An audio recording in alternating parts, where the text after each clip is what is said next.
Okay, hi everyone, welcome back to this video series on the Comptia Security Plus course, OS hardening and virtualization. Hardening operating systems. All operating systems that have been installed out of the box are inherently insecure.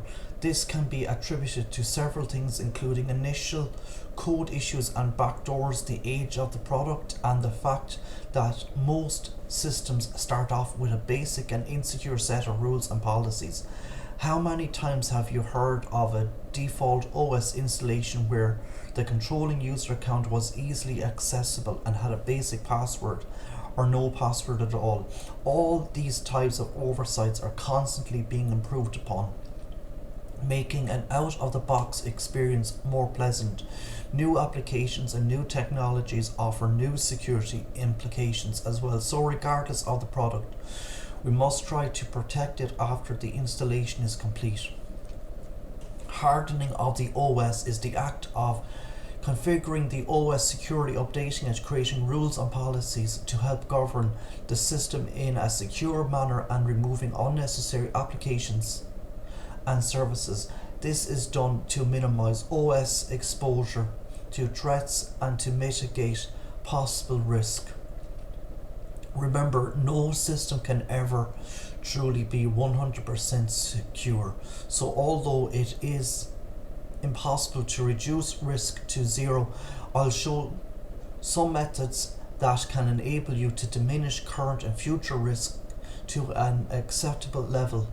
This section demonstrates how to harden the OS through the use of patches and patch management hotfixes, group policy, security templates, configuration baseline. We then discuss a little bit how to secure the file system and hard drives, but first let's discuss how to analyze and decide which applications and services are unnecessary and then remove them.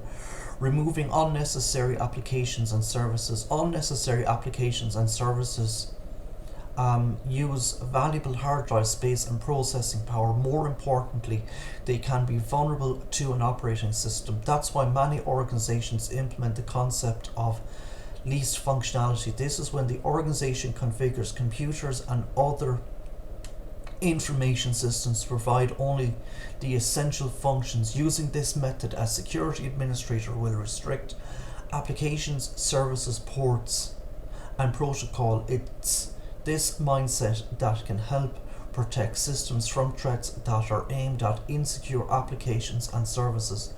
For example, instant messaging programs can be dangerous. They might be fun for the user, but usually are not productive in the workplace, to put it nicely, and form a security viewpoint.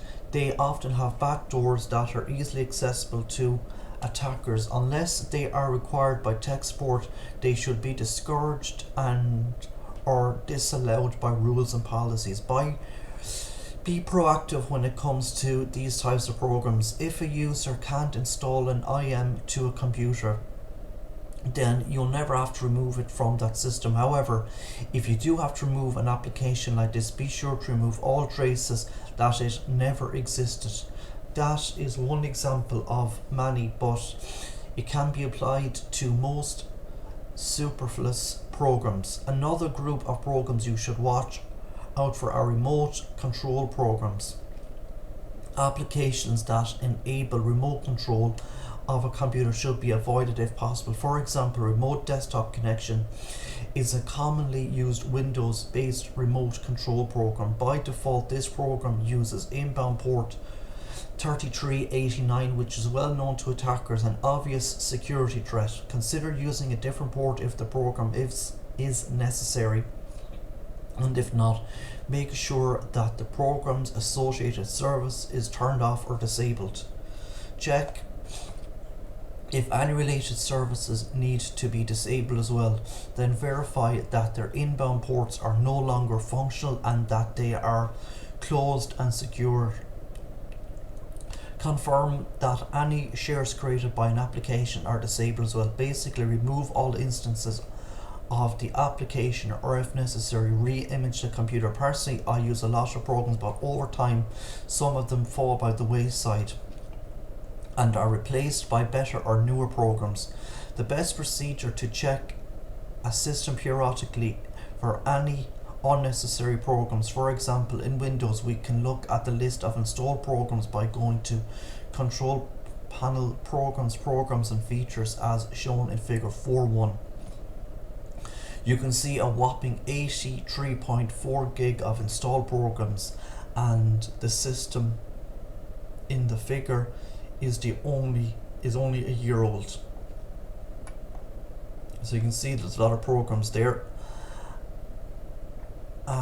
Notice that the figure that Camstudio 8 and notice in the figure that Camtasia Studio 8 and Camtasia 9 are installed. So yeah, there we go, there they are there. Because version 8 is an older version, a person might consider removing it. This can be done by right-clicking the application and selecting uninstall.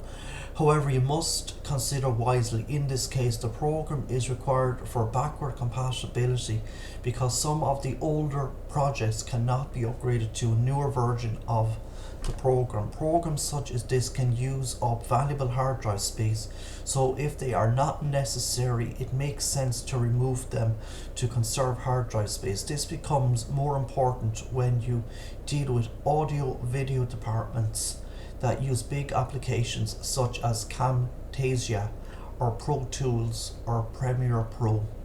The applications are always battling for hard drive space. It can get ugly. Not only that, but many applications place a piece of themselves in the notification area in Windows, so a part of the program is actually running behind the scenes using processor RAM resources.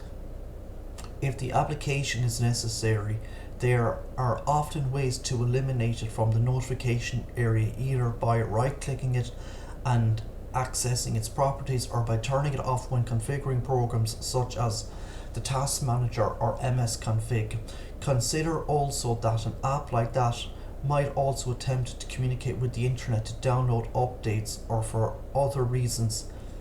It makes this issue not only a resource problem but also a security problem, so it should be removed if it is unused. Only software deemed necessary should be installed in the future.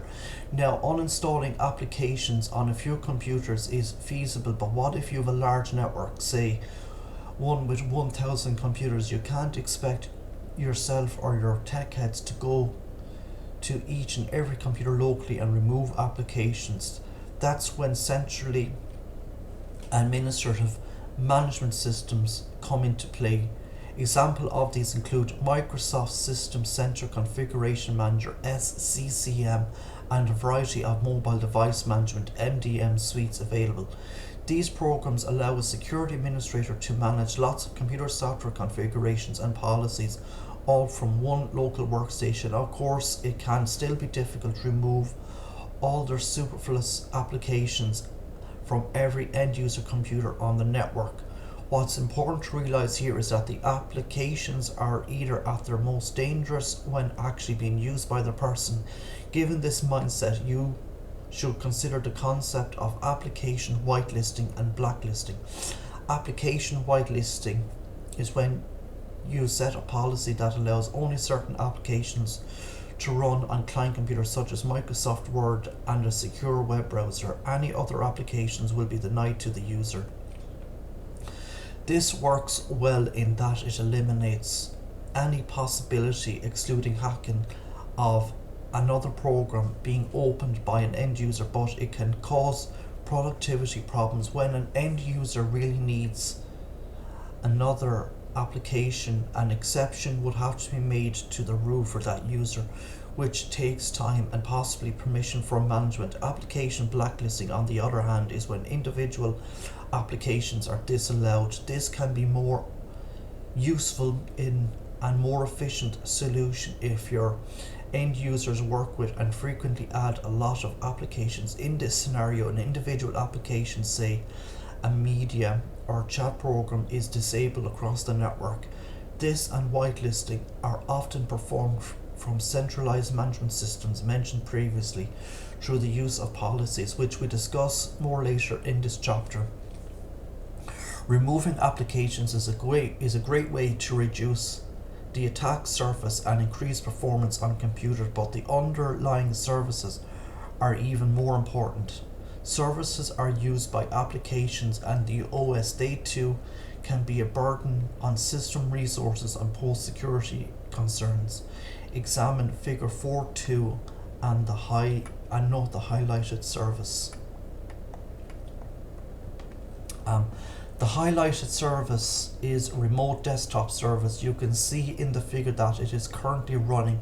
It is not necessary, and we would want to stop it and disable it. To do so, just right click the service, select properties, click the stop button, click apply, and change the start up type drop down menu to the disabled option seen in figure 4.3. This should be done for all unnecessary services. By disabling the services such as this one, we can reduce the risk of unwanted access to the computer, and we trim the amount of resources used. This is especially important on Windows servers because they run a lot more services and are more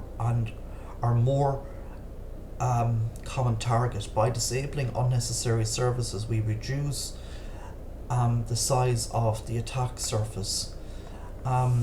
Services can be started and stopped in the Windows command prompt with the net start and net stop command, as well as by using the SC command.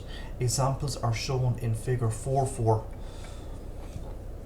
In figure 4.4 we have stopped and started the Windows Firewall service, which uses the service name mpssvc.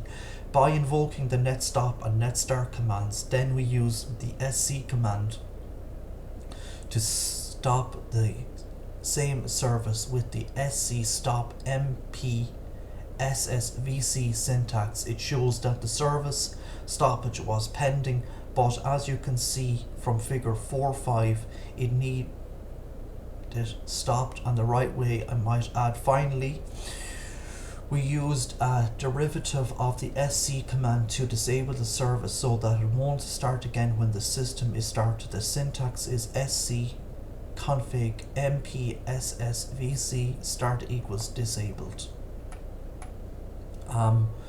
So I'm going to leave it here today for this video. If you like listening, please consider like, sharing and subscribing. Thank you.